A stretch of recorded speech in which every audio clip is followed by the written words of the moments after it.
Hi, this is Steven Stoke at Star Wars Tops Cards on Instagram, and you are listening to the Rebel Base Card Podcast. Great pull, kid. We still have 50 Star Wars baseball card collections left. And that includes the Chewbacca if he played for the Brewers card. That is lovely. He's a second baseman there. Yeah, beautiful. That's a good-looking card. That's a winner. Everything's gonna be all right, kid. You found the Rebel Base Card Podcast. She may not look like much, but she's got it where it counts, kid. I'm your host, Greg McLaughlin. Have I made a few bad decisions? Sure. We talk about cards, collecting Star Wars, and to people in the Star Wars community. Don't worry, we're gonna meet up with some friends of mine. Look for special episodes called The Breakfast Pack, talking about your favorite Star Wars shows. We will never have a better chance than this. All right, let's get started. Well, perhaps it is time to begin again. Welcome back, or if this is your first episode, welcome aboard. My name is Greg McLaughlin, and this is the Rebel Base Card Podcast. All right, we have got a down and dirty, card nerdy type show tonight, as my guest, Justin Krohn from Colorado Collectibles, is back on the show, and we're going to go over a lot of the new releases from Topps, starting back from that Galaxy set that dropped last November through the recently announced Hyperspace, which comes out here in about the third week of February. But we've had some high-tech come out. We've had some Galactic Antiquities. A lot of folks talking about cards these days. It's great for me to hear, but I thought this might be a good chance. We got past Star Wars Podcast Day, which was a great banger of an episode. If you haven't had a chance, I recommend check out the Star Wars Podcast Day episode with Daz Davies and Frank Mulder. And, of course, we just finished up with Skeleton Crew, and of course, along with my my co-host on that, Greg Cass from IonCannon.com. Not only did we finish our show, but we got invited on a couple others. Dan Zaref, Coffee with Kenobi, had us on to rank the Star Wars Disney Plus shows, and that was a lot of fun. I'll put those links in the description of the podcast as well. And I want to thank Anthony from Force Coast Conversations having me on. We talked about the Disney Plus documentary, If These Walls Could Sing. That was the one on Abbey Road, the place, of course, where Beatles did all their great recording, along with many other bands as well. But as we are kind of getting in between, we've got Andor down the road a little bit. We got some cons coming up. MegaCon in Orlando happened over the weekend where we had the Skeleton Crew there. Very exciting.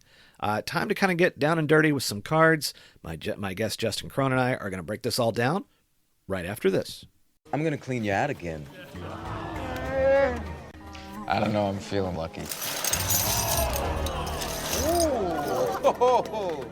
Hi, this is Mike Sommer from the Wax Pack Hero Sports Card Minute, and you're listening to the Rebel Base Card Podcast. Great pull, kid.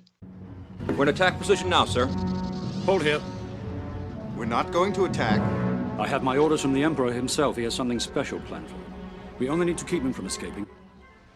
Justin, I just want to welcome you back to the program. It seems like it's been a long time. It was in the summer. It was a different time, right? Topps Chrome was out and Galaxy was coming, and we were all excited and worried about stuff coming up. And, lo and behold, that big deluge of stuff did actually fall. And so one of the reasons I wanted to kind of bring you in was because I could sit here and just kind of go off. I get bored of myself after talking for a while, but I thought I was hoping to have someone to kind of bounce off of, and you're an awesome collector. We had really fun last time had you on. So just wanted to say how you been and what's been going on in your world. Yeah, well, always humbled to be here. So thank you for the invite. It has been a year. Well, I guess we're into a new year now. Last summer was just this big run of drop, and then now all of a sudden we've just slowed down a lot. So we can kind of start walking again, and we're just moving along with since we had high tech release, and then we went straight into Antiquities, which we can talk about, I guess, a little bit, and then kind of see what we're hoping for the future. It's something where, especially since the Fanatics purchase, and, it seemed like in 2024 we had just a few releases. We had the Sapphire Chrome Phantom Menace for the 25th anniversary of the Phantom Menace. We had what seemingly is a regular release, although, Chrome, it's funny to think of Chrome now as just sort of a regular release. And then we had Galaxy, which I think a lot of folks were just kind of waiting for and wondering how it was going to turn out. And then it kind of went silent, and you're wondering, all right, is a few releases what we're looking for from now on? Whereas in the past, we've usually had, 7, 8-ish, depending upon, the type of release, and they kind of range from, low end to high end, as it were. And so it was a good opportunity just after, it's kind of funny now that we've kind of finished Skeleton Crew, everybody was kind of on a great high, and like, all right, everybody's kind of come together and, going back into the card world, of course, where there's no drama at all and everybody gets along and everybody is all in agreement about this. But that's why, Justin, it was wonderful that you could come on. Just recently, before we start diving into some of these releases, you did say you had recently gone to a card show. I'm excited. I haven't been to a card show yet this year. What did you see out there? And talked about the show. Yeah, thanks. It was wild Wild West, actually, because it was the first show. It's called Denver Card Show. We have them. I think it's every other month, so they do it 6 times a year. Wow. This was the first one for the year, and they've overgrown their facility that they're in. It's a Wyndham Hyatt, and they use it like their convention or meeting center over there. And so they've totally overgrown it. I can tell you they probably went above capacity by double in that room on Saturday, and it was just a lot going on. So what I can tell you from the ground, when it used to be probably about 90% sports and then 10% TCG, it's grown. So you can tell the shift. I'd say it's probably like 60-40 now. So you've got like 40% vendors from the Pokemon side and like non-sports TCGs. And then now we're seeing, about 60% sports. And then with the Super Bowl, a ton of people were looking for specific cards, specific players off of the 2 teams in the Super Bowl. So there was a lot of hype around that because obviously those numbers are going to either go up or come down based on who wins and who performs and who underperforms. So a lot of people looking for that stuff. They had, it was kind of sad because when we talk about Star Wars, you would hope that you'd see a lot more out there, but there was really just only 2 tables that offered some Star Wars, but it wasn't like super dedicated. There's one guy, Tom, that he's more dedicated towards it, but he's bigger in sports than he is in Star Wars. So I was glad to see him out there, but it's definitely kind of slowed down at least in Colorado market for Star Wars. We have the Chicagoland Sports Spectacular here. It happens. There's usually there's 2 shows a year, and it's similar to that. If I see any new product, generally, it's going to be pretty much on par. I don't think you're going to be getting too many discounts unless maybe you're paying in cash. But usually I'll see some of the stuff I would expect to see if I went into an LCS and look at that. And sometimes at card shows, you'll see that odd vendor that has, some old vintage, it's always random, but it's definitely a small percentage of it. But I'm super surprised, and especially since there was a recent Pokemon release that had a Costco variant package out there of just how popular, what a nightmare that is. Oh my gosh, just how popular Pokemon is. And, I keep thinking, I'm like, they're printing these to the bejesus belts. I am super surprised.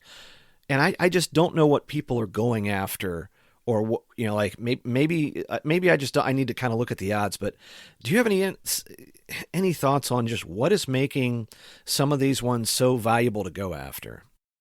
Well, I can tell you because I do collect Pokemon as well, but the shift has really been, and I could not explain why people have gone so cuckoo for Cocoa Puffs over these Pokemon cards. The thing that I see the problem is you have MSRP and then you have the market rate. And so everyone's looking at the market rate and saying, hey, I can make a quick buck. I just need to go to these stores, grab all the boxes I can possibly grab, and then try to sell them for what the quote unquote market price is. So you see this huge influx of people snagging up, and there's this whole, we've kind of come back to 2020 all over again, where everyone's going crazy for Pokemon and you can't find product on the shelf. You're seeing videos of people fighting over product, and it's just become quite a nightmare for any kind of casual collector, because you just can't. You can't walk into Target anymore. You can't walk into Barnes and Noble anymore. You can't walk into Walmart anymore. You just cannot walk into a store and find product. Don't even try online, because every single person that has a bot, as soon as something drops on someone's website, it's gone. Like, you can get it in your cart, and by the time you hit checkout, it's already gone. Wow. So my hope is that we get to the point where Pokemon has printed so much of this that it's going to drown the market, and people are going to realize that, oh man, I have so much product I'm never going to sell this at market rate. And that should start bringing things back down. This most recent release was the Blooming Waters collection for Pokemon 151, which is kind of an older set at this point. Those premium boxes were selling, I think, for $40-$50, and people are currently selling them for, I think, $75-$80, so double. And you just can't find them. You cannot find them. And then we also had Prismatic Evolutions, which was a new set that just dropped. That is impossible to find. The Elite Trainer boxes, or what people call ETBs, are kind of what people are going for this set, and you can't find them in stores. The market for them is $129, I think, when the retail price is $59. So it's been quite the crazy market, and hopefully with what's been happening and all that I think Pokemon was like, hey man, we don't like competition, so I'm sure they're going to print these sets into the oblivion. So it should come down if you have the patience. Moral of the story is just be patient. Eventually you'll start seeing this stuff come out on the shelves, and everyone will get their bite into it, if you will. I think it may work into their favor in that if, just because they print so much, that there would be a lot out there to grab. And it's interesting, you talk about saying you're buying a box at 15, you're selling it at 75. I mean, the margin's high enough where someone would go if they're into playing it. It's not like, for example, like during COVID when someone would be selling it for, let's say, 2 or 3 times, right? They're not, that market's not out there. But if you were trying to hustle and get this to sell it for a little bit, I guess you could make a little bit on volume. But it's also interesting because this kind of this is going in the opposite direction of, say, something like Star Wars Unlimited, whereas the first set sold out very fast and it was very hard to get, and then Spark of the Rebellion, and then Shadows of the Galaxy comes out and it starts to kind of cool down a little bit, and they start kind of reprinting a little bit of Spark, and then you have Twilight of the Republic, which very available. And then as we get ready for jump to Hyperspace, which is the next one, it seems like, now if you go into a store, you can get all the Star Wars Unlimited you want. And whereas you'll still see those, those special variants of the cards that are still going to be hard, sought by collectors. You'll still make a little bit on. What's nice is that if you're trying to get into Star Wars Unlimited, not a problem. It's awkward for Pokemon folks because you might have been playing for years, decades at this point, whereas you want to get those sets. And here's something else, I think that FFG kind of put out that I think they actually put a sunset for Spark of the Rebellion, right? So usually if you're playing a TCG, you can use cards from certain sets for a time frame, like if you're going into tournaments or major games like that where you can use them. It's also got to be frustrating because longtime players would probably be into that same thing of like, I just want to have, like, because if I'm into tournaments or things like that, there's some competitiveness. Like, aside from the whole of like value, it's like, I want to play these because they're only going to be good for a certain time. And then, if you kind of miss out, then, possibility of cards that have a different mechanic, you're trying to, so it's like the one who's trying to, there's people out there who are trying to game the system by making money. And then people just like, I just need to game because I have to, I enjoy playing and this is just part of it. Like, I get it. Like, the sets come out, they're new, we work them in, and then they kind of sunset themselves. And so it's amazing the disruption of it. And it's kind of funny because when I see the emails, I think it's GemRate, that'll put out like the percentage of cards being graded in different categories. And I'm always kind of looking to see if Star Wars shows up. I'm like, nope, because it's all Pokemon. And I'm just like, at some point, like I said, I'm not quite sure what all of a sudden the impetus is, unless we're seeing sort of this decline from COVID where the only money left to be made is if you can go out and hustle and grab these things because they're on fairly predictable release schedules, and then try to make a couple of bucks and then hop back out, and then you just leave this mess in your wake. I don't know. I think you hit it right on the head. That's exactly what's happening right now. People are just hustling to get these products to turn around and sell them as fast as they can so that they can make a quick buck and then move on. It's probably similar to like the sneaker market or something like that. Mm-hmm. But there's a lot of people who are just trying to make a quick buck off of the market rate. So they'll take advantage of the price while they can and, pocket a little bit of change and I guess keep going with life. But, like you said, when you look at, FFG and all that and the playability of cards, there's certain cards that will play better than others, but there's certain time frames on cards. Pokemon doesn't do a huge ban list for say like Yu-Gi-Oh or anything like that, right. So you can still play. Cards are always going to be available to use in different sets and whatnot, but I think what's happened is it's become such a seller's market that people aren't looking at it for a playability standpoint so much as they are just looking at like, how much money can I make off of pulling this one card out of this pack? So that's where the hobby gets a little interesting. Did you happen to hit your local McDonald's of late and grab the Pokemon Happy Meals? In fact, I did. I got 3 Happy Meals to see what I could pull, and I'll say we have a lot of duplicates. It's funny because, like sometimes it's nice because the threads will show up and you'll see this. And I played it with my kids on occasion, and I never will mind going into a McDonald's. I'm like, I'm a husky guy. I'm like, keep me. How are you going to keep me from a McDonald's other than my doctor?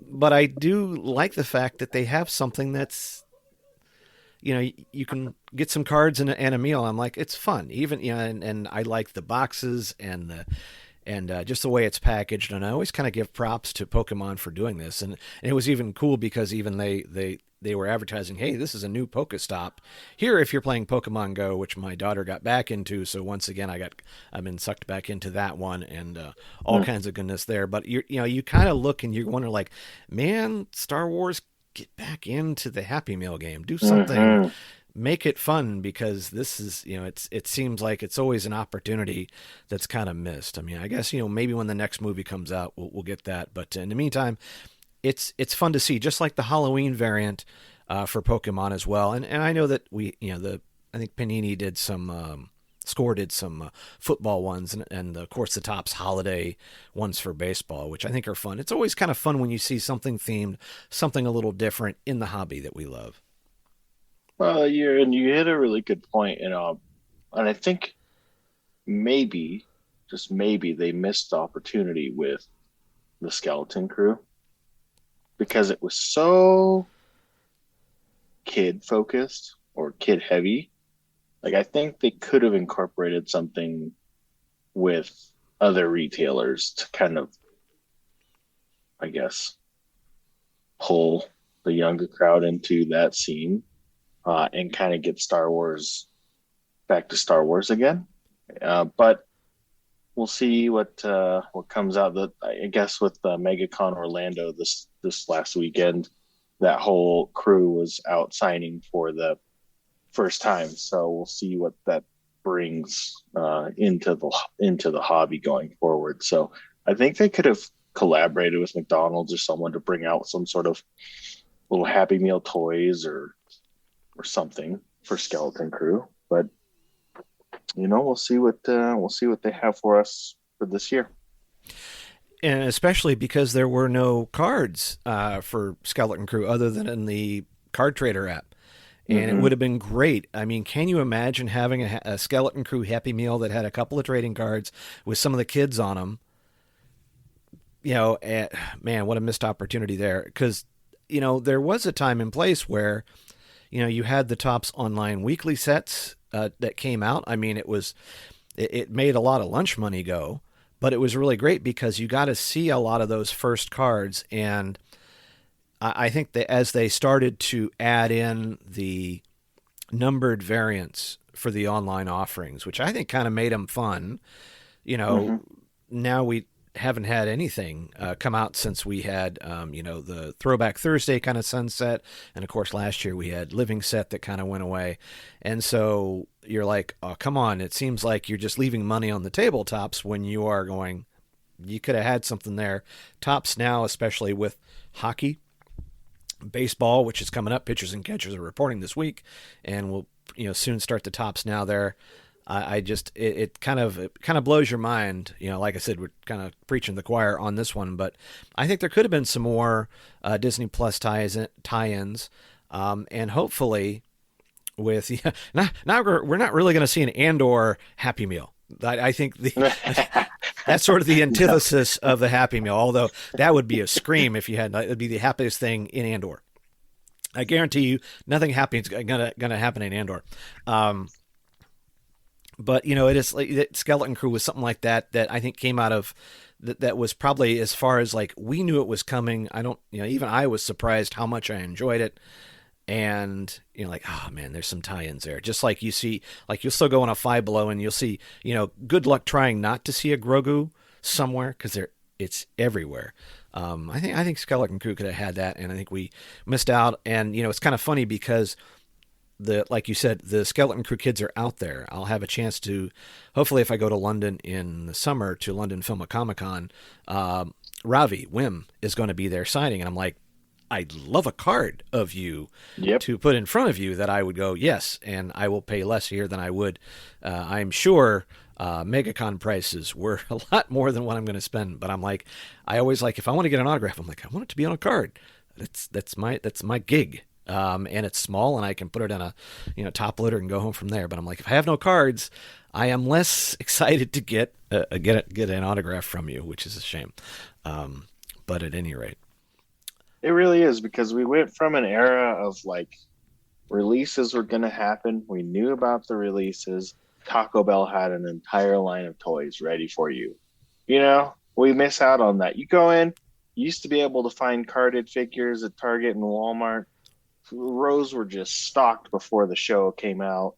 And then, boom, show comes out. You go in there and grab every character you wanted.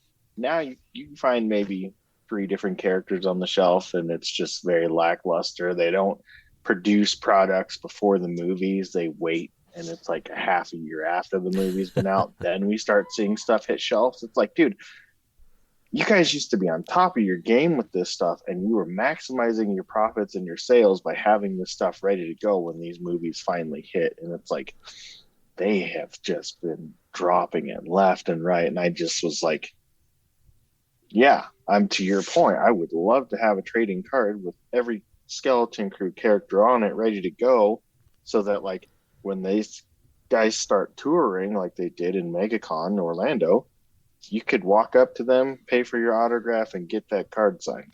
I think that's one spot they're really, really missing the drop on that for sure.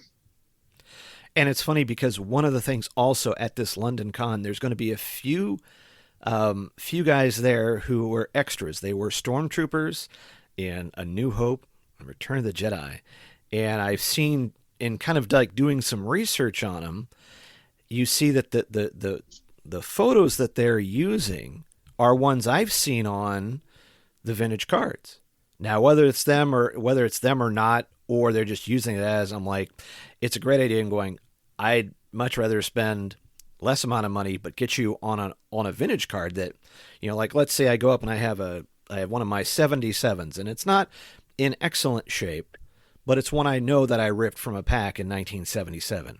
Well, how much cooler is that card going to be? Even if it's like, it has an auto on it from a stormtrooper that was an extra, but it was an actual guy from that movie on a card that I pulled in 77. I'm going, that, yes, that made it now a 30-cent, from a 30-cent card to a $10 card maybe, but still, how dope is that? Yeah. It brings to the nostalgia. It adds the personal touch to it. It's a win-win. So it's surprising that, like, when I get this, there's a few that I do want to talk about, and I'll kind of go in chronological order, trying to make this fun for everybody and you, the listener, on the other side of the mic, listening to this in the podcast. I did want to get some final thoughts. What did you think about the Galaxy 2024? How did you feel about it, and did you collect it at all? Yeah, I enjoyed it a lot. I don't know if you recall, but I was able to hit a super out of that set. So that was one of the Art of Naboo inserts. It was Theed Street AN6, and that was I was able to participate in that set with exactly 3 boxes. And so my friend Jason and Tyler, Approachable Collectibles and Titanic Pokemon, both sat down with me at one of the card shows, and I was like, hey, which box do we open? And they both grabbed the same box, which was really funny. I was like, okay, I guess that's the box we're opening. Opened it up. We split the packs between all 3 of us, and Jason was actually the one to hit the pack with it. It was literally the very last pack of the box. It was crazy. So I really enjoyed that set. The insert set was amazing. If you want to talk about nostalgia, thrill, and going back to the prequels, like, that was the set to get into. The art was great. There wasn't any cards where I was like, kind of mediocre. They did a really good job on it. I really felt, when in seeing the art, I was able to piece together most of a base set through a fellow collector, and shout out to Pete there. Peter Stukas for giving me an opportunity to get some of those. I love the art. I thought it really popped. I thought it was a good looking set. I loved the fact that the artist got attribution on the back, which is something we've been kind of like railing on, especially since the previous release was very sparse on the back. It didn't really seem like it really hit with a lot of collectors, including myself. But this one, and then I think you had a Darth Maul insert set, because I think they were doing the 25th, and I thought those were really great. And so I was kind of excited because, now with them seeming to release Galaxy a lot more often, you could get a little fatigue. I think this was a step back in the right direction. And if it's something, at least when we're talking about not knowing when releases are coming out, going, you know what, the boxes are consistently still around $300, and of course that puts it out of the hands of a lot of collectors, including myself, as far as maybe casually you have to want to get the box. I mean, you have to, like, all right, I'm going to go out and get it, as opposed to when the boxes were more like $150 and you would just go, payday, boom. But still, I would say that even if you're picking these up on the secondary market, the 2024 Galaxy was certainly one that is worth it. And I think still has some legs, even if you're working into, like, for the 99% of us who are watching Antiquities kind of go by, you can go, well, I'm still working on finishing my Galaxy set, or I'm going after inserts, or, you're still seeing the superfractors kind of get, pulled and whatnot. So there's still a lot of meat on that bone, because it was a pretty big release. Even though there wasn't any retail, I think it seemed like a more traditional type release. And as we kind of get into the next one, I thought I was happy, and I'm hoping that there's a 2025 out there coming that would be as good, and maybe we'll see a what is it? I think it's 20th anniversary of Revenge of the Sith this year, so maybe they will throw in something along those lines, and maybe we'll get some great sketch art that maybe commemorates that as well. I think you're right. I think we will see that. That's one thing that the franchise has always taken opportunity on, is when there's an anniversary set, they're going to do it. So that's one spot I think they've always been consistent on, which is good. And for us, the only other thing I would say is like, Galaxy is still really relevant because people are still trying to find the product. People are still trying to rip the products. People are still chasing the product. I'm pretty sure there's still quite a few for Superfractors left in the set. As far as autographs, though, I can't recall who's been pulled or what's been pulled. Sketch cards were pretty good at that set. You'd start, with, especially when they started doing the tiered sketches with gold and black and all that silver. It's really given the collectors something to kind of go after, which is good. And it did go up by about $100 from release, because I think when it released it was $199,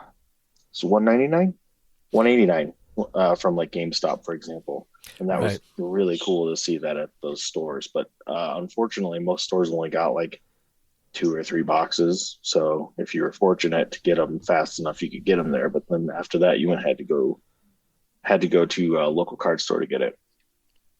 You bring up a great point, because we had that with Chrome and with Galaxy, where GameStop did get into the mix, and it was nice because their prices were pretty static, as opposed to some of the the big three that will it doesn't take much. They're almost like gas stations in a way, where it's sort of like one sees a price goes up and the other one kind of gets on the bandwagon. But GameStop was also a nice place to see the Chrome blasters. Not everyone, but it was enough where it was just another opportunity. It's like, it was nice to see. And even with 300, I'm like, okay, that I kind of expected. But, when you're getting down in the 200 level, it starts getting into like, okay, this is something I can kind of like pause for thought.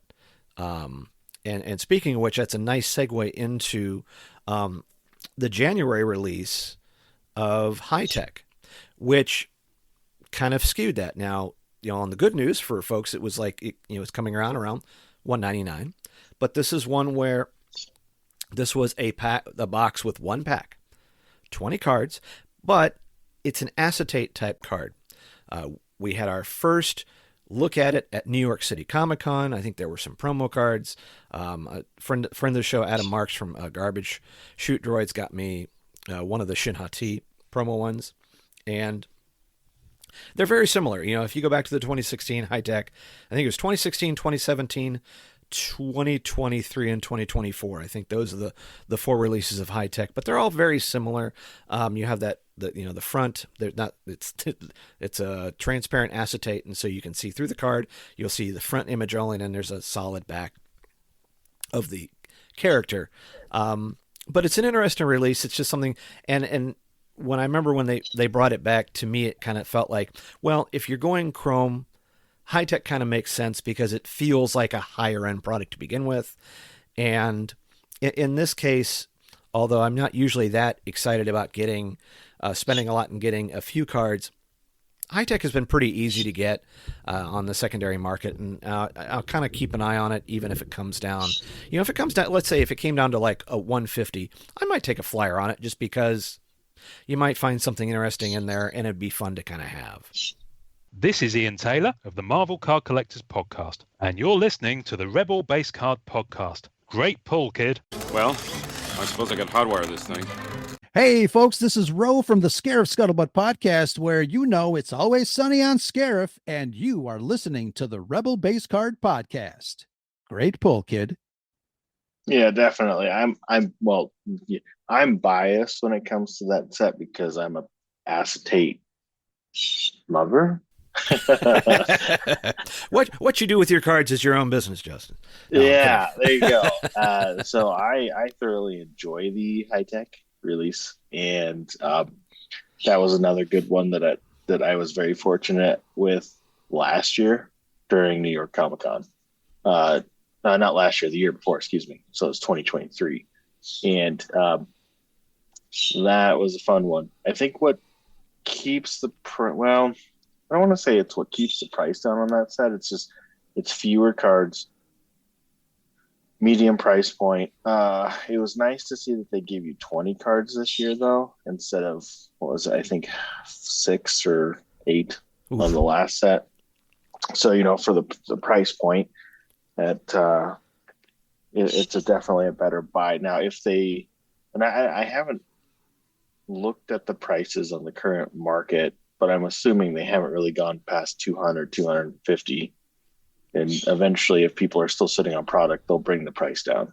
So right now I'm looking at Blowout, and they had them for $184.95, and I'm like, okay, it seems to be fairly stable. And I think some of that may have to do with the fact that, with Antiquities and, of course, Hyperspace coming out, that this one, we were kind of worried about the stacking at the end of last year. I think some of it has spilled over, and we're getting that stacking now. So this will be one that I agree. This one will be interesting to kind of keep an eye on as we get later into the year, because you're right. I think there'll be some products still out there that are burning a hole in some of these guys' shelves.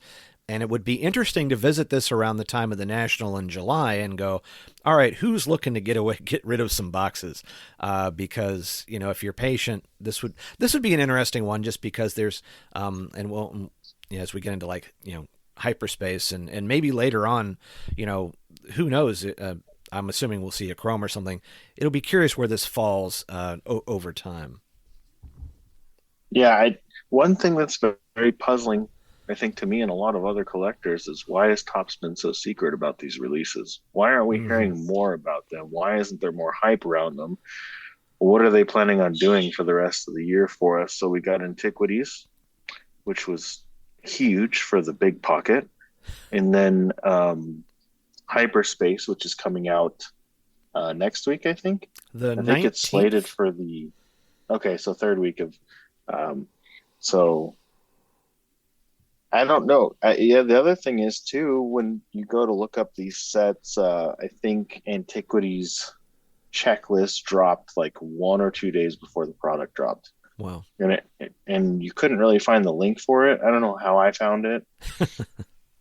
There was a post on it like a day before or something, and I think I started reading it and going down the checklist, and then I heard what the prediction was for the price for the box was, but I didn't really understand what we were looking at until we actually got the product. Not me personally, but like as a crowd, as the whole. Right. So it was very interesting, but it was very hidden when you think you'd want a lot of hype around it. So we'll see. Hyperspace, I'm hoping the release is, and the other thing we were looking at, we were trying to figure out what these cards would end up looking like, and I was like, I kind of feel like it's a cross between Chrome and Galaxy a little bit with the pictures that we've seen so far. So, and I want to say it's on Chrome stock, but some people were saying it looked like it was on just normal cardboard. So, excuse me. So we'll see what they bring. And just a couple more notes on High-Tech. What was kind of interesting, it's a base that has there are different backgrounds for High-Tech. And so I know within the box, you got certain numbers of the patterns, and I think there were multiple patterns. So if you're looking at one site, I always kind of tell people to kind of check is, Topps.com/checklists, because then you can kind of see, at least if you want to try to get an idea. And like you said, with some of these sets, typically, if you're doing if we're like a regular set that's coming out and there's a pre-order, you'd go to one of these sites, and most of them are nice about even, showing you what the sell sheet looks like, so you can kind of get an idea of. But yeah, with Antiquities, it was sort of like, I first saw it in some of the threads and groups where it's like you're getting like a screenshot and you're trying to wait a minute, I'm trying to look and see, and then you're not really quite sure what the price for. But with High-Tech, it's, if I was trying to attack that, as any kind of collector, I started looking. I was like, you know what, I kind of like to sample, and so I was sampling some of the characters. I'm like, all right, let's see if we can put together some Ahsoka characters. And then I saw on eBay, I'm like, ooh, there's some interesting Kanan Jarrus ones, so maybe I could, so you can kind of pick around. I think it maybe lends itself just because there's so many different patterns. And maybe if you're a character collector, that might be something kind of fun to go after, because you could go after different variants of those characters. Just because it's very tricky too. But also, when, just to kind of put a button in the one, some of these sets, because of the way they've stacked now, if you are also a character collector that likes autos of, definitely keep an eye on, because I think that just because there's so much that has been released and is going to be released in this time frame, if you are after certain collectors, you might be able to snag some pretty cheap, auctions, just because there's so much out for a lot of folks to keep their attention on, that they're looking for the shiny thing. You might go back and go, oh, I know that so-and-so was, had an autograph in this particular set. And especially if you're looking at that acetate auto, that's something that's kind of nice, that maybe be unique in your collection, when you consider that, yes, a lot of us have a good number of sticker autos. A sticker auto on a piece of acetate for your favorite collector might be just a nice addition to the collection, and maybe one way to attack high tech, as all of a sudden Topps said, hey, here's a bunch of new stuff. Agreed. And I think the interesting thing was that from 23 to 24 high tech, we saw a rise in patterns on the background. So it was very interesting to see that they went from 3 pattern structures to, I think it was 6 or 7 on this new high tech, which essentially means, if I do it right, there's 6 or 7 1-of-1s. So you can kind of chase, it gives more people to chase a rainbow in that pattern. When I collected high tech from last 23, it wasn't my goal to finish the base set with every single pattern. It was just get one of each card. And it didn't matter what the pattern was. It was just like, hey, you have 1 through 50. Perfect. So yeah, I think it's kind of slept on, but at the same time, not a lot of people like plastic cards. So I don't know. I'll leave it to the rest of you to figure out what you guys want to do with that set. But I think it's a good idea if you want to chase something down the line and find a good auto for a valuable price, like not spending an arm and a leg. That's a good one to go. Agreed. And especially thinking that with Star Wars Celebration coming up, and especially getting into the con season, right? We just had MegaCon, where a lot of folks will be spending a lot of money on autos. Once again, check out eBay and see if some of these, if you have an auto, maybe you missed out on a panel or an autograph signing. Doesn't hurt to go in and see if you can snag their auto, and maybe you can get a nice, numbered parallel, and that'll make the investment even more valuable over the long to you and to maybe someone else if you're passing that along at certain time. Well, like I said, no drama at all in Galactic Antiquities. It was just very, very, just hey, guess what, folks? We have probably one of the most expensive sets, I would say, in Star Wars card history. I can't think of anything else that's been this expensive, but Galactic Antiquities came out. How would you even describe it to someone who was not like, maybe a buddy at work to go, oh yeah, I heard a new Star Wars set came out. How would you explain Galactic Antiquities to them? I'm just going to put you on the spot, Justin. Thanks. Appreciate that. How can I sum that up in one word? Galactic Antiquities. Deep pockets. Deep pockets. That's where I'm going to leave it. Deep pockets. For those who got it and could afford it, I'm super happy for you. I think if I did the math right, you got 9 cards total. Yes. And it was $1,400 on drop day for one box, and that broke down to about $150 $60 per card, I think is what if I recall correctly, which is decently fair. Although I haven't seen a ton of the product, and I haven't physically held any of the cards or seen any of them. Or I think it was what they brought out was a good offering though, because it was pretty cool to see. I guess I don't want to say new materials, but they used wood, they used metal. They did like a Beskar bar on the back of some of I think it was 10s or 25s or something like that. And then to see a 5x7 sketch was really unique. And I think that's where granted, they did put Pedro Pascal in the set. And it was crazy to see all the main like big 101s get hit on day one.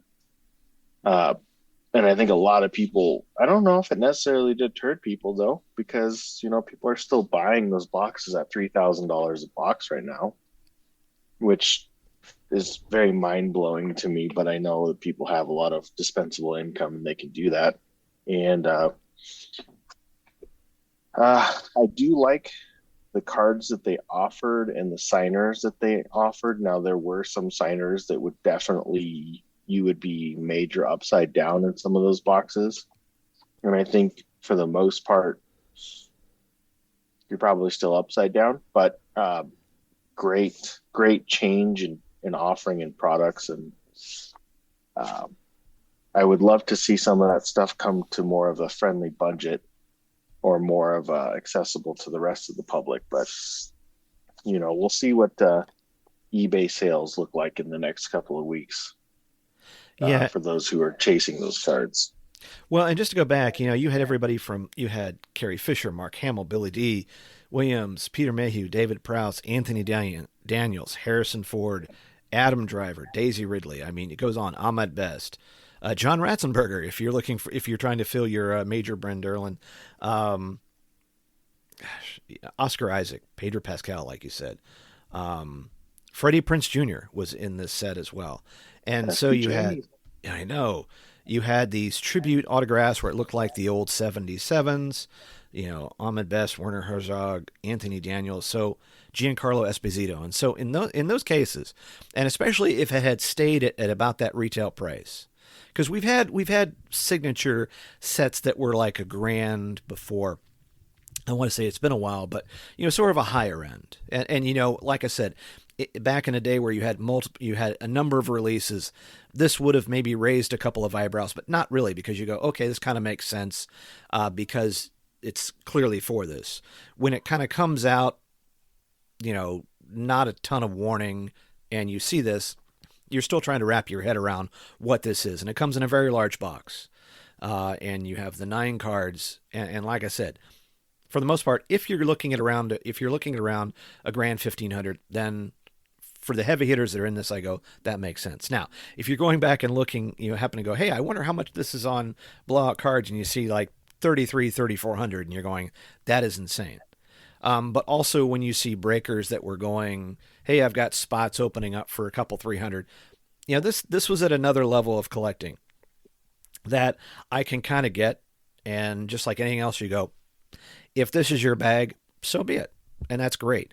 And, if you're pulling an Anthony Daniels, who wouldn't? You try to go to Celebration, like I said, and get some of these folks autos, and you will be paying quite a bit. It's friends of mine who were, did Ewan McGregor at Celebration Anaheim. I don't know why I'm flailing my arms around here. Nobody can see that but me. But it's sort of like par for the course on some of these. But it is something where if it's just high-end product, as it were, and then this kind of drops, to me, in some cases, you go, I don't, the criticism on it is not to be unexpected just because there has been, it seems like it's all high-end. There isn't anything out there that is, that is available on a retail shelf or a regular, what we call maybe a regular hobby price from a couple years ago. But I would say, as far as like going for it, am I trading tops for doing it? No. I'm like, you know what? If the market's going to pay for it, you're free to do it. And I thought a lot of them, like you said, the wood autographs and all that, they look great. And I'll be really curious, after some of this hits the secondary markets, what is it going to do? And when the smoke clears once again, kind of like with high tech, is this one to kind of go back and revisit and go, you know what, it would be nice to kind of pick up some of these. Yeah, I really want to see what things start selling for, to see where the actual market is willing to pay for these cards. It was interesting to see that spots were opening up at $300 a spot. It's a little risky if you're in those breaks. And, I don't know if anyone didn't walk away with anything, but at $300, I hope you'd walk away with something. I think the biggest thing for me with that set is that I hope, or I anticipate to see stuff like that in the upcoming sets. And I hope to see that in like masterwork type of releases. And it's interesting to see some of those older names, because there's still stickers around for it. Or did you guys just like use part of your buyback program to carefully peel one of those stickers off a card and slap it on one of these new cards? It's hard to say, because some of these guys have been dead for years now. So it's very cool to see them come out in modern releases, but very interesting at the same time. And it'll be interesting to see, like you said, when we look down the road, maybe a year from now or 2 years from now, will they try this again? Will they go, will we see something for 2026 or 2027 when we get to the 50th anniversary of A New Hope? What will happen? What will they try to do? And will we kind of look back and is this something someone's still going to be chasing for a while? All right. Well, now I'm going to kind of have to, we kind of looked at the ones that have been released. So we have right on the heels of Galactic Antiquities. It's like, pay no attention to the man behind the curtain. We have a release coming out on 2/19 and it's called 2024, strangely enough, Topps Star Wars Hyperspace. Which almost feels like a regular type release. Although it's kind of funny when in the product description it says, first of its kind product, sure, that celebrates many different planets in the Star Wars universe. I'm like, we've had cards that have talked about the planets in the universe. However, go on. Just a second. First time I looked at these, not screenshots, but I guess they're screenshots, like the preview photos of some of the cards. I think the first one I saw was Luke Skywalker, Mark Hamill auto on the card there, and the design is a different pick for them because from what I could tell, it was I can't describe it other than there's a bunch of little plus signs in the background or the foreground of the card. And I'm like, is that a like a printing sheet kind of thing, or like what's going on? Are these centering marks? Like what, So it's interesting to see the shapes that they're using on these cards. I guess you'd be able to tell how centered the card really was. We have our usual base card parallels. Although I love it when they you have the Nebula refractors, Aqua Sonar, Pulsar refractor, Galactic Dust refractor, Gold Galactic Dust refractor, Hyperlanes refractor parallel, et cetera, it goes. So you have your typical parallels of sorts, and then there's some nice inserts. There's a jump to hyperspace. There's always a bigger fish. First arrival. This insert is a die-cut card that features the characters referencing the planets that they have first appeared on. These will be a rare insert in the product. You have Galactic Eras. This insert will be showcasing some of the top historic moments, battles, etc. from across the 5 planets. There's some parallels there. Some really nice reflections with new original art. I think we saw that before with... Was that in Galaxy or Chrome that we had the reflections? Chrome. So some nice original art there. Planetary views, galactic origins. In the cell sheet, they have a Ewan McGregor auto, and it looks like a sticker auto. Doesn't surprise me. But we do have some, various paralleled autographs, and then we have sketch cards. And then that will have the sketch cards. We will feature sketch cards that have the following parallels, feature unique sketch art with 5 separate planet sketch cards of Naboo, Kashyyyk, Hoth, Bespin, and Mustafar. Silver, purple, gold, blue, and black foil. That's interesting.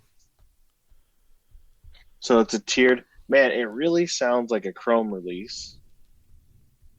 The description, hearing it out verbally, reminds me a little bit of Flagship with the planet stuff.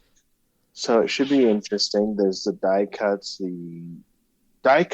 So you brought up a really interesting thing when you said that the die cuts were, I guess, planet focused. It kind of makes you wonder if the die cut shape for like Bespin, for example, will be like cut in the shape of Cloud City or something like that. So it'll be really interesting to see. Yeah, like that'd be really interesting to see where they go with that cut. The thing that I like now, the Hyperspace, it is 100 card base sets, and it says now inside those featuring characters, creatures, ships, and notable goods of those planets, those 5 planets.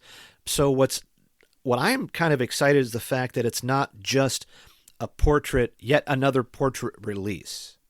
Love me some portraits, but we have kind of gotten away from, like was how was it, Battlegrounds or something like that, where it's been a while since we've had more of like a picture type set where you saw something other than, I know at least there was the inserts, you had this shot of them go, Chewie and Han going into hyperspace.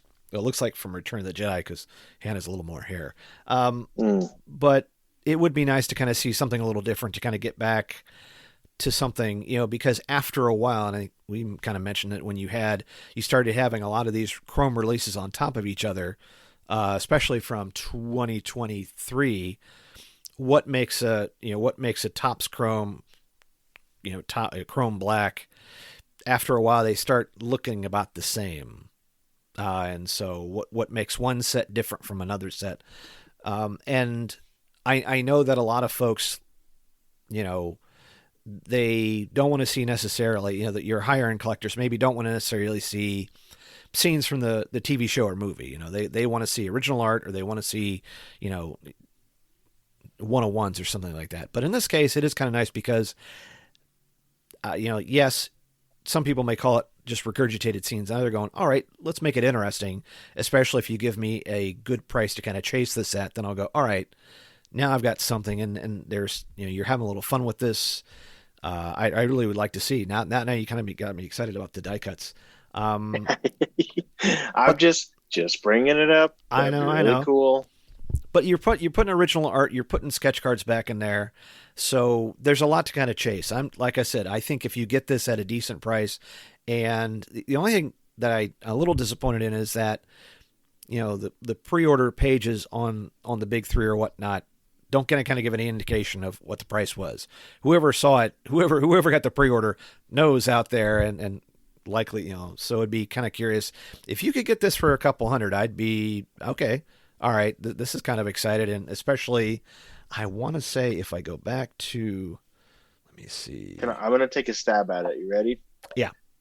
I'm going to say MSRP is $130 a box. Aftermarket, I bet you we're going to see about $180 a box. That's fair. 8 until packs. Everyone realizes it's a hyped release, and then the prices start coming up significantly. So in a box, you'd have 8 packs per box, 10 cards per pack. That's a lot of cards. That's a nice 80 cards. That's a nice chunky. That's a nice, almost getting back to the before times or a regular release. If it didn't, though? Said configuration 8 packs per box, and this is under blowout cards. This is not the case. This is not the case one. 8 packs per box, 10 cards per pack. I'm trying. Forgive me, but I'm trying to imagine what an 8-pack box looks like for Topps. It looks like a blaster. It feels like a blaster, but that's not it. Yeah, it really does. So, okay. Probably a really. But these are considered box. hobby boxes, though, right? This is what the. Yeah, this is considered a hobby box. All right. Let me go back and see. And they're not advertising it as like Breaker's Delight versus non-Breaker's Delight, right? I'd really rather not. Just hobby box? Yeah, just hobby box. I'd really rather not get Okay. into a Breaker's Delight. So the case is 12 boxes per case, 8 packs per box, 10 cards per pack. Okay. So I'm assuming on a case break, you're probably guaranteed 1 to 2 sketches, potentially a superfractor. It'll be interesting to see case hit rate. The box break is, I think, 4 numbered parallels, which is recently. That's been an average for them. Yeah. They're going to hype more of the numbered parallels over, say, like an auto or sketches. We're getting like maybe 1 per case if you're lucky. But it's hard when you're charging, if the MSRP or, like the market value brings the price of the box up, it's hard to hype that guaranteed auto if it's someone that's, like if you have your gamut of signers and you've got your lower end signers, for good or bad, that, they just didn't have a lot of screen time. They're not Mark Hamill. So it's really hard to hype that. And so in which case, since everybody's excited about the numbered parallels and the 101s, that's what it's going to hype. But yeah, I'd agree on that because you go and I didn't pay attention Antiquities what the highest number they went up to, but I don't think anything went past 50. So there has to be a balance, right? So you have one set that comes out super high end, nothing above a parallel 50. So I guess in a sense, Topps is listening to us because we told them, hey, let's bring those numbered parallels down. But that also came at a literal price. So it should be interesting to see us get back into the out of 199 counting back. So kind of excited. If you can obtain these boxes at a fair deal, I think it could totally be worth ripping a couple of them. But we'll see what is today? As we record on Super Bowl Sunday, by the way, and no spoilers for the Super Bowl, although it's you're not missing that much, depending upon what side you're on. So some people may be hitting the buffet a little heavier than other folks who are paying attention, but there's still plenty of game left at this rate. But you also bring up another point, and as we kind of start bringing this to a close. Just as we talked about high tech, right? As these releases kind of come, that we had a bunch of them, and it's hard to tell what's happening in the rest of the year. I think it'll be interesting. We haven't gotten a lot of advanced word yet. Now, I think at some point you'll have a Topps conference where they've had that where a lot of sometimes your stores and your breakers go out there and they'll very secretly, very quietly, here's the rundown of what's happening that for whatever reason we're not telling the public, our collectors about, but you guys get to know. Fine. Whoever it is, find a buddy, find a friend who's a breaker and pump them for information.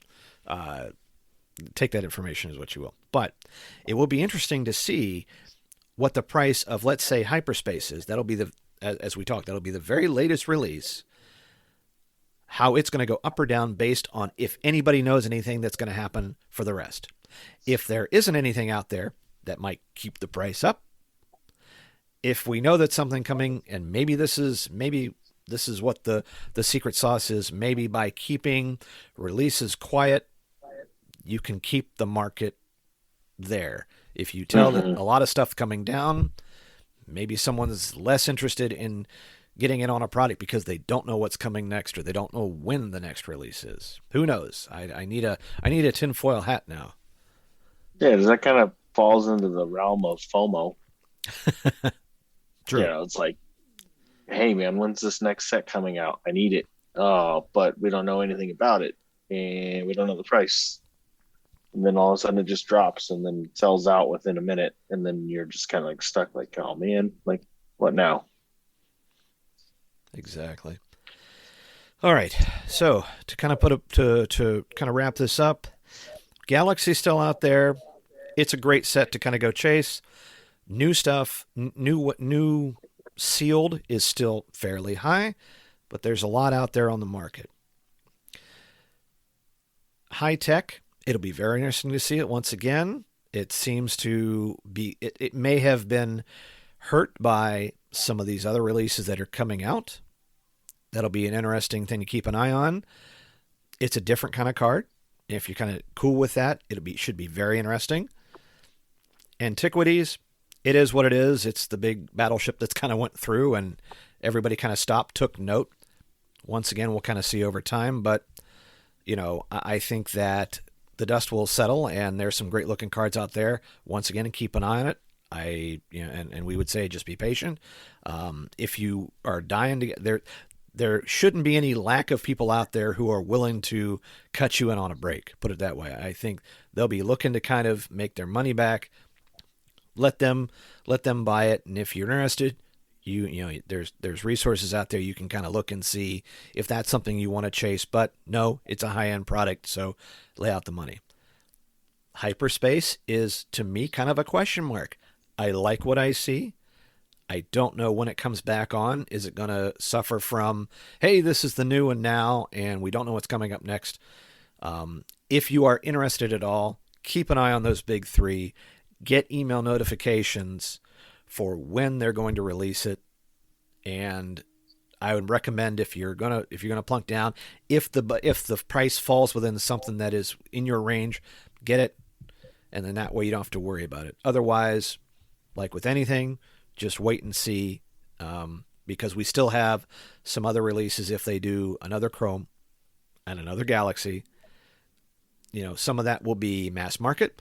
Some of that will be, so we don't know what's happening. I would assume that we'll see something in May for May the 4th. It could be another Sapphire release, although, to be honest, the prices for the last two releases of Chrome Sapphire have fallen quite a bit. And so you can actually pick some of that stuff up for much better than what you would have paid for if you had got it when it first come out. So once again, I sound like a broken record. Patience. If you got the dough, great. If not, spend when it's right for you. Agreed. Whew. Oh my goodness. See, this is so much better if it wasn't just me droning on and on, feeling like I'm just talking to the wall. So I needed a little bit of vitamin J here to bring some context and some entertainment value in this. Appreciate it. Alrighty. So at the end of the day, what are you kind of itching to collect? What are kind of like maybe your goals for this year, or some stuff that you're just going, you know what? As soon as that drops, I don't care. I'm getting it. Like I said, I love acetate cards. So high tech was no question. Antiquities was a quick pass. This Hyperspace is definitely going to be one that I hope to obtain at least 2 to 3 boxes. That's my goal. And then I guess after Hyperspace, I'll look forward to seeing what comes out based on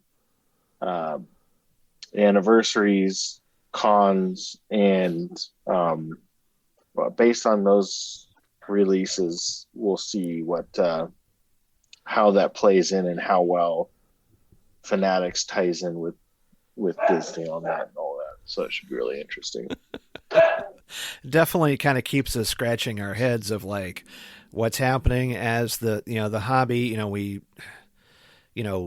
it's settled in. We still have, Panini's licenses for the NBA and NFL to kind of settle all out in the next couple of years. It'll be interesting, like I said, when we get to the 50th, what's happening. But some exciting releases for Star Wars cards. And once again, it's a little different. Like I said, now we're way past COVID. We're seeing what they're kind of putting out. And it'll be interesting as we kind of go along with the year. Definitely would love to have you kind of come back. I'll be kind of curious. We can kind of see where we were right on the money and where I was like, oh, I didn't see that coming at all. So I'm hoping that I can get you back on and we can talk at least about where not to buy Pokemon cards, and that's definitely Costco. Just stay away from Costco, get your $1.50 hot dog, and just let the Pokemon go. Yeah, you won't even be able to get it, so don't even bother. I would love to come back, have a mid-year review, potentially meet. Are you going to the National? Yes, it's right down the road for me, so I will be there in the earlier part of that one because I know we have some vacation time coming up, and I'll be excited to see because last time they were in Chicago a couple years ago, they filled that thing. They had to expand some room. I'll be curious if they do the same. Also curious if the AC holds out because it was not fun last time. I heard, yeah. But anything's better than anything. Unfortunately, is better than Cleveland, and that's my home state. Way back when the XL Center was not good. Just a couple need to open those doors, man. Open a couple more doors, and but I'll be very curious, like how the whatnot area do they need some more room, but I'll be excited, and hopefully if you're there, hopefully a good chance to see you. Yeah, definitely look forward to it.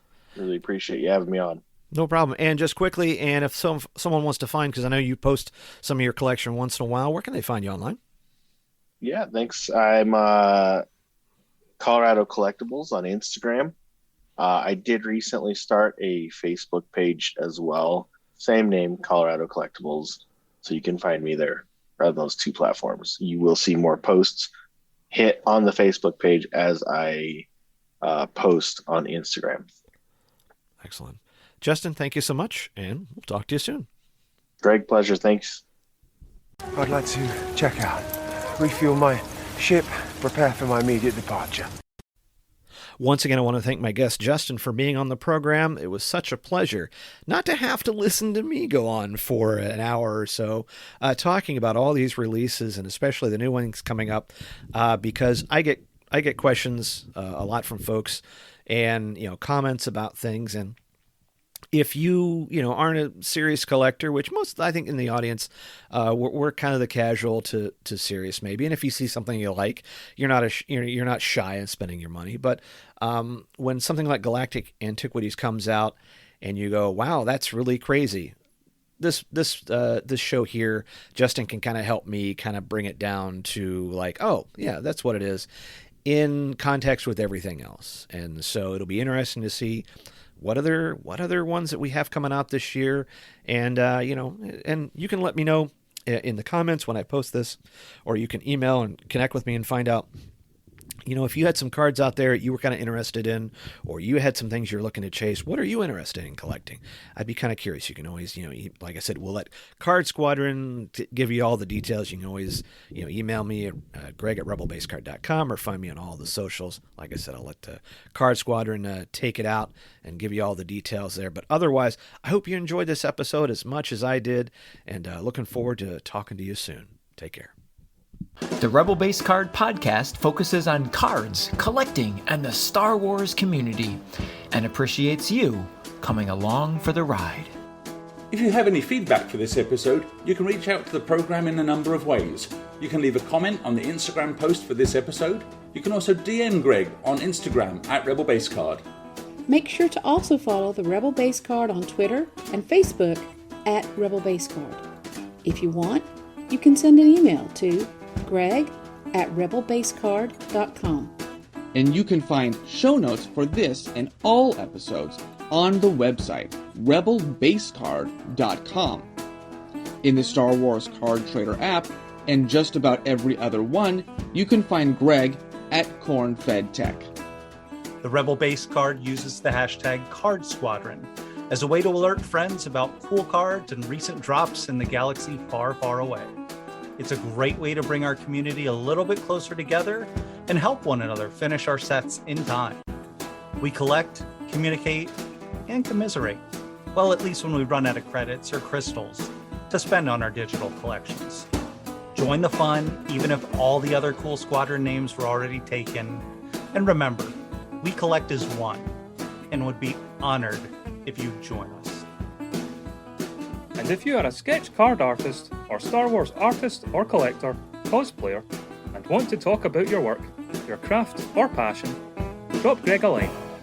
I'm sure he'd love to hear your story. You can also help the show by leaving a comment or review on Apple Podcasts or wherever you got this episode. Otherwise, the mission is clear. Keep those cards out of the hands of the Empire, and the Rebel Base Card will return soon. This podcast is not affiliated in any way with Topps, Disney, or Star Wars, nor is it endorsed by Disney or Lucasfilm, and is intended for entertainment and informational purposes only. All names and sounds and any other related items are properties of their respective trademarks and or copyright holders here in the U.S. and abroad. The official Star Wars website can be found at www.starwars.com. That's it.